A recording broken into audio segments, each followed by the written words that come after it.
Why is climbing Everest still so dangerous? Why do so many people try to do it when death is such a real possibility? And why don't we bring the bodies back down again when people succumb to the conditions? One by one, your body's basic systems begin to shut down. And if you stay in the death zone for too long, that shutdown will become permanent. Hovering that much ground takes time. And time is the one thing that really isn't on your side at these kinds of altitudes.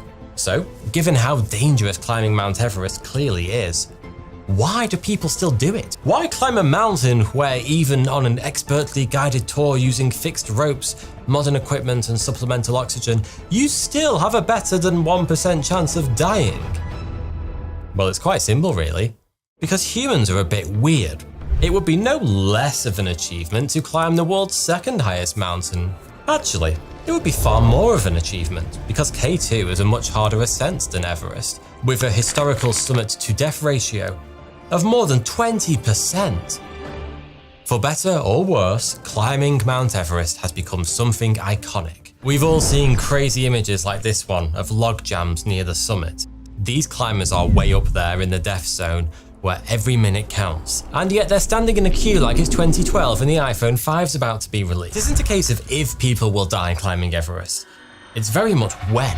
Aside from 2020, when climbing the mountain wasn't possible due to the pandemic, the last season without a single fatality was way back in 1977.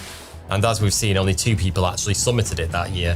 Since then, every single climbing season has seen fatalities, including a record of 17 in 2023. But if things really are that bad up there, why isn't anyone doing anything about it?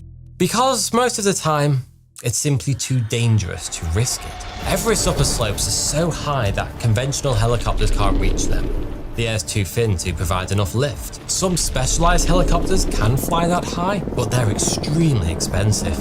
And most of the time it's either too windy or the terrain too rocky to attempt the helicopter rescue in the first place. Given how popular Everest has become, this problem is only going to get worse, and the world's highest graveyard will keep gaining new permanent residents for a long time yet.